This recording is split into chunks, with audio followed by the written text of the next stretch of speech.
Hey everybody, today's interview is with Devon Walz. She's an abstract painter, and I had kind of a funny question for her. Going forward with these interviews, I want to ask people to help me solve little creative problems. And today's problem is asked by me. I wanted to know, during this time I feel more trapped, and I could really use an escape.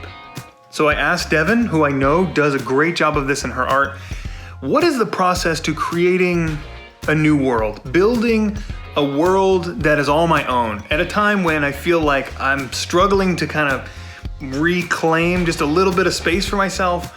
What is the way that I can best build my own world? We have a great interview right here, so yep. How do we develop a sense of what our eye likes? How do we develop our own aesthetic? Is that too hard of a question to answer? No. Are we talking in a art visual context? Yeah. Or do you want it to be broader? No. I think I'm talking about specifically with art, because I feel like if that's the world that we're operating in. Even if it's, the way you design a room or the way that you conduct, the way you are dressed, I feel like that is an extension of what I'm talking about. Yeah.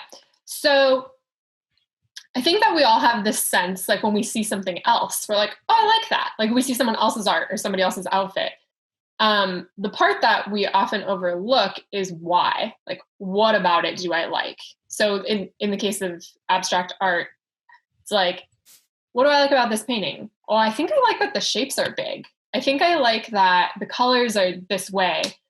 Or for me, something I've been looking at recently is oh, I think I like when things are muted with pops of color. It's a surprise in there versus flooded. And so starting to break down the why and how, the mechanics of the things we like can give us a lot of information about what our aesthetic might be. Why does it sound so easy, but people struggle with it so much?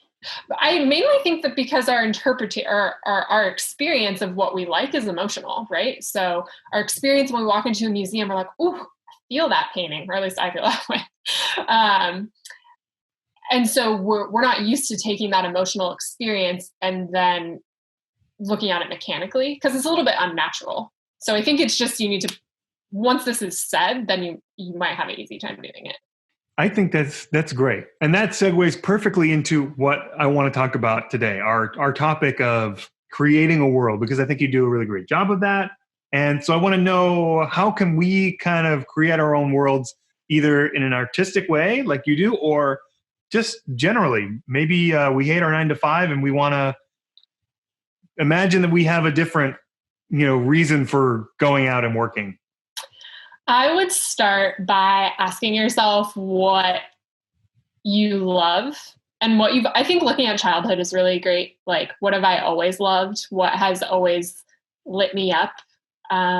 Questions like, where do I feel the most alive? Where do I feel the most safe? Just kind of looking at your own experience to kind of get to your core, truth, And I'll say that that's a process. I've been making art for a long time. I've worked through tons of styles before I finally, I think I was actually asking myself these questions. And I was like, what's the most me thing I could bring to my work? And I was like, oh, I've always had a fascination with the etheric, realms, whatever that means. I didn't know. But it took me a lot of digging to finally get to that, to finally remember that. And so acknowledging that it's a process, but yeah, starting with what you already know you love and what lights you up, I think is a good place to start. That's perfect. Because your advice is, think about you, question yourself. And that's, I don't know. I feel like personally, I know that is something that people love to do. People love talking about themselves and thinking about themselves. And I think sometimes people maybe get depressed and they feel sad, and those things don't go together well. But in the context of what you're talking about, right? What are the happy things? What are the things that kind of bring me to life? Those people love talking about that stuff. So I think that's a great place to start, is just to hey, reflect on the things that you really enjoy and like kind of live in that space again. And like you said, like, I don't know, put a blanket over your head and kind of try to live there. That's perfect advice. Yeah, totally. Well, I think too, whether we're talking about creating worlds in more physical context, maybe in your life or something else, or maybe just in art, um, and maybe kind of like trying to get away from a lot of the shoulds that I think you were kind of referring to earlier. I think one of the most reliant places we can start is our own truth. So it's like if we want to kind of get away from the shoulds that have maybe been projected on us that we're not really sure if we even like or want to follow, it's like cultivating that braveness. Not so much the shadow part of it, like I think you were talking about, like a self-indulgence part, but it's like, can we access the part that's like genuine and true and good? Because we all have that, and I think that's really powerful. I like what you're saying, that as you begin your journey to self-discovery and creating your own world for whatever you said. I like that you said that maybe it's not art for people, maybe it's the way that they look at their 9 to 5, Yeah. As they start to do that, it can be a temptation to go too far and to overindulge and never leave that place. But you have to say, okay, I'm going in for a specific reason to discover this thing so that I can be better on the outside or on after this. Yeah. And then I think kind of the follow up to that, like maybe level 2 or 3 is it's like, okay, I've created my own world. I know it well. I know what I value. I know how to radiate that. Now, how do I take that my own personal world and mesh it within the world that around me, whether that's the real world or whatever? And how do I find a place for it? How do I compromise? How do I interact? And I think that's kind of the game that I'm doing on the canvas and off the canvas in terms of living as an artist in the world too. I mean, it sounds like the process it's simple, but it's not easy, right? Get to work on yourself and then figure out what it is you want to do and go do it. Yeah. I mean, if we're just talking about it in really general sense, I think that's it. If we're talking about like, here's how you paint, I could say more. But yeah, I mean, I think that's pretty much it. Okay. Well, how do you paint? Well, the painting, like, so when I teach abstract painting, there's a whole process in terms of like building your language that I walk people through. And that has to do with like putting visuals to like a feeling or a dream. It's basically creating a visual out of something that's abstract. You kind of break that down into lots of little pieces and colors and marks as far as they can go. And those kind of become like your little library for when you want to sit down to intuitively create. It's kind of things like that. I don't know how relevant that will be to people if they don't. Relevant to me. I freaking love that. That's amazing. And I think that is key to what you're talking about, that you can't just, yes, again, the process is very simple. Reflect on yourself. What is the thing that brings you to life? And then go and do that. But you can't just go from being an infant to speaking and walking like a person. You need to figure out what is the way that you operate within this new world that you're trying to create. Yeah, there's a huge, and also, I mean, it's a huge, that library is always evolving. The way the pieces interact are always evolving. It never ends. Cool. So, okay. Do you have an example of where you felt like you were able to build a world and it kind of came to fruition in the way that you really wanted it to?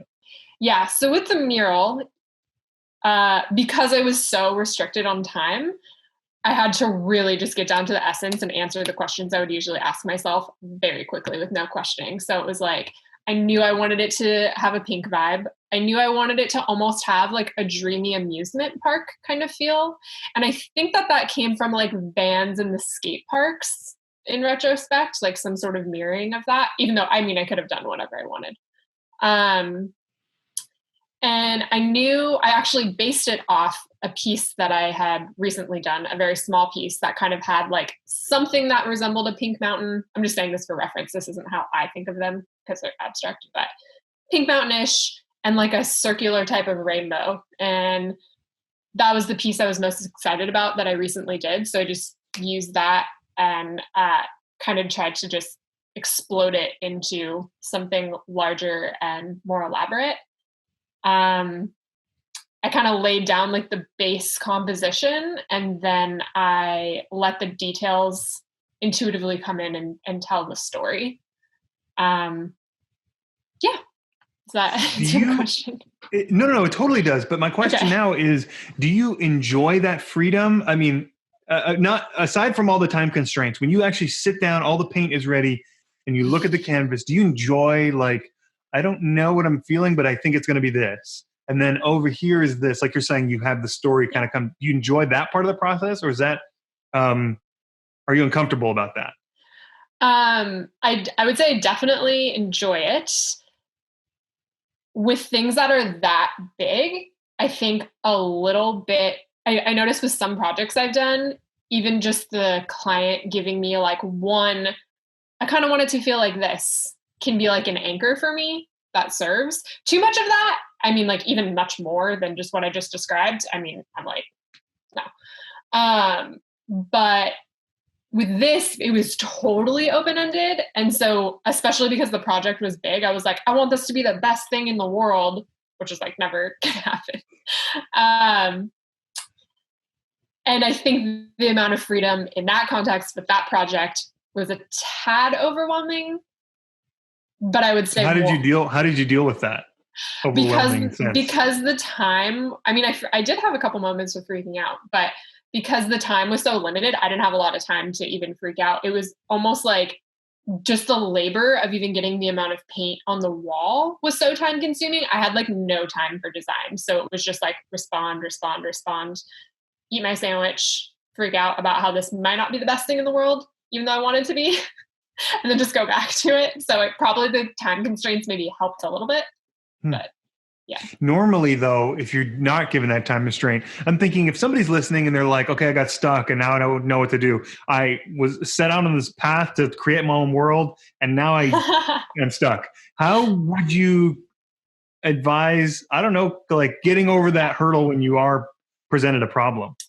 Yes. Hopefully there are many elements to your world. So it's multifaceted. So if we're using the mural as like a metaphor example, that's big, you know.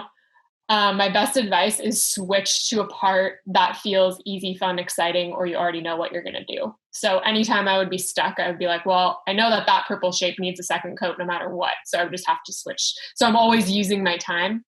And kind of same without the time constraints. If I get stuck on a piece, I'll either switch to another piece that feels easier or switch to a part of the piece that I already have a good feeling about or am excited about or whatever.